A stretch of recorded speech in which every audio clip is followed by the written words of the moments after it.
gamer. Multiple. I assume there's at least one of you here. My name is Offbeat Outlaw. I am a Dungeons & Dragons nerd and officially gamer supreme.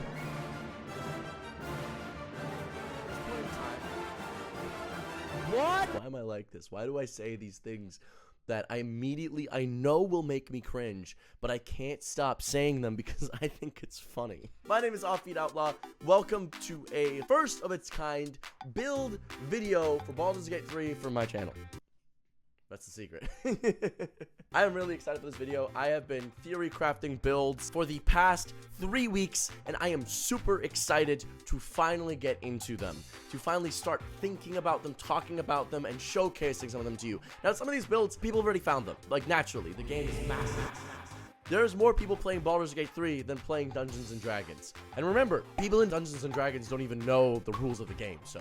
But in Baldur's Gate 3, some people have already found some of these builds. Specifically, this build, I think, is particularly popular because it's very accessible. But I wanted to go cover it, give it my stamp of approval, and talk about why the build is so effective, especially in comparison to Dungeons & Dragons, the tabletop game, which is, I think, something that maybe not a lot of people understand about this build. So, let's get into it. Wait! Before we get into the build, did you know that this video is sponsored by you? Jedi mind trick. That's right. If you want to, you can support my channel by joining my Patreon. It is only $3 a month, and you get access to all of my content 24 hours early, as well as the ability to DM me directly, which I check every single day. So if you want to tell me your craziest builds or just send hate mail, at least give me $3. But it is only $3 a month. It is the cheapest I could make it because I know the best way to make content is content for the people. So if you enjoyed this video, please consider joining the Patreon. It helps keep the channel going, and it makes me feel good. Appreciate it. Alright. This build is a martial arts master. This is the first time I'm actually doing a monk that I wanted to cover. I didn't do it out of guilt and regret. But yes, this is a monk build. All you need to do this build properly is 6 levels in Monk and 3 levels in Thief Rogue in Baldur's Gate. You can get these levels by the end of the second act. Shush, okay. It does take a little bit while to level up, but the build is super effective because all you need to do to get there is level up 6 levels in Monk first. So you can play the game as normal and still be incredibly effective, and then just add on those thief levels afterwards, and all of a sudden you are supremely stronger than otherwise. The reason why this build is so strong is you are capitalizing on a few features. Number 1, the monk's new unarmed strikes if you're an open hand monk. The way of the open hand monk gets access to 3 passive abilities that allow it to deal extra damage at level 6. All of the abilities do the same thing, it's just a different damage type. You can deal an extra d4 plus your wisdom modifier in damage every single unarmed strike, which means your damage is way higher than any of the other monks at this point. It's one of the highest in the game. It's basically a free magic item that's better. With this feature alone, you become a very, very strong and competent martial fighter in comparison to some of the other martials in the game.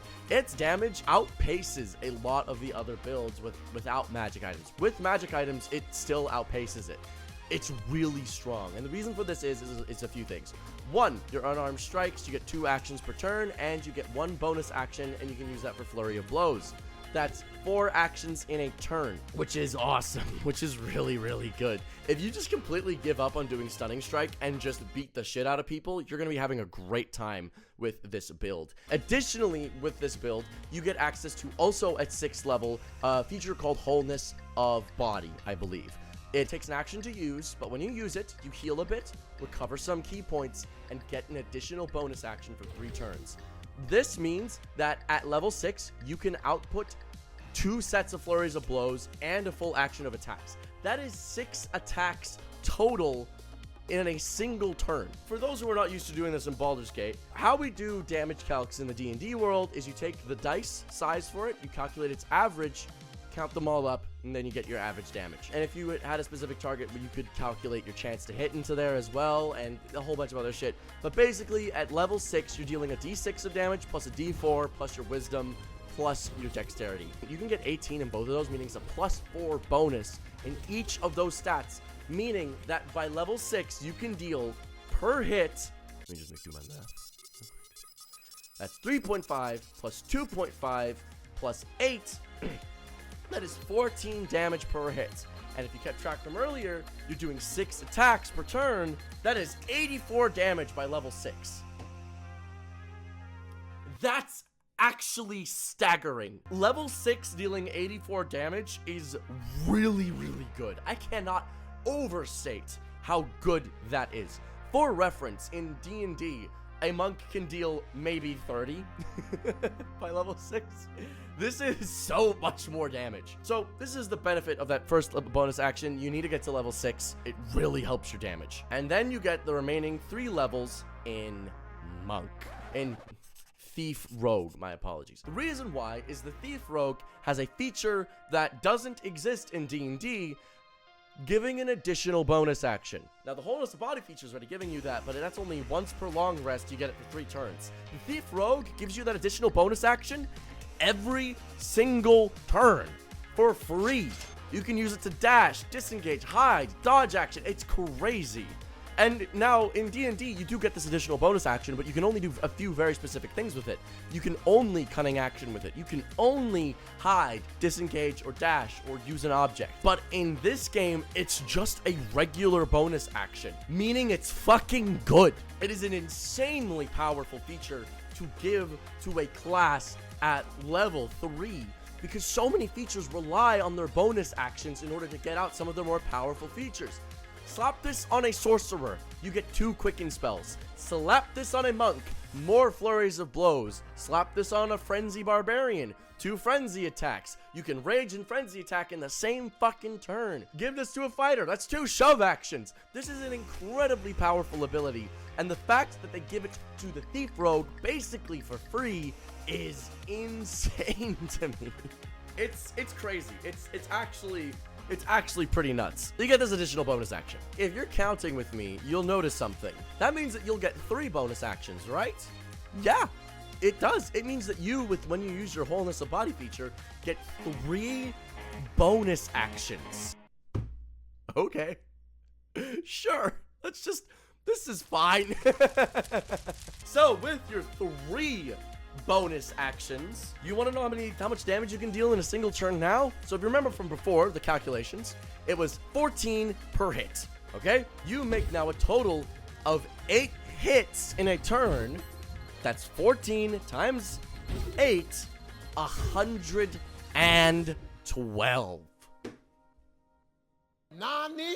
That is an insane amount of damage for a level 9 character to do.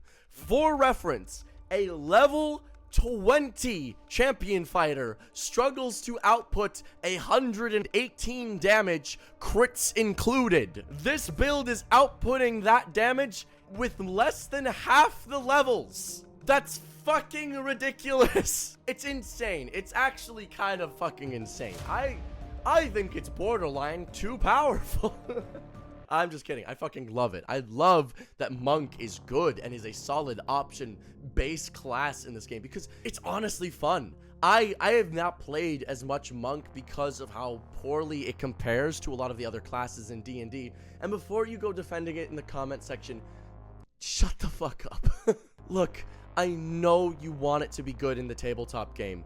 It's simply not that strong. If you want more in detail, go check out Treant Monk's videos. Go check out Pack Tactics videos. Go check out any of the fucking multi-class tier lists. I go into great detail there. Please, don't just go check. Go check. Maybe you're wrong. I don't know.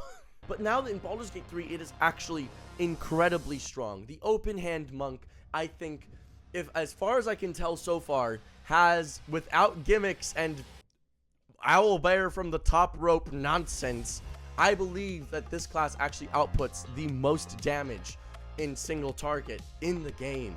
And with magic items involved, holy fuck is this strong. Because you can actually consistently rely on getting certain magic items, we can start incorporating those into our builds, into my builds. Now, I'm not going to give away too many spoilers, but there are early on in Act 2, Act 3, there are gloves that give you an extra D4 of a damage type. If we incorporate this into our previous calc, that has bumped our damage to 132 in a round. We are getting to some pretty strong, crazy damage numbers. Additionally, there are also potions you can take and have reliably in your game.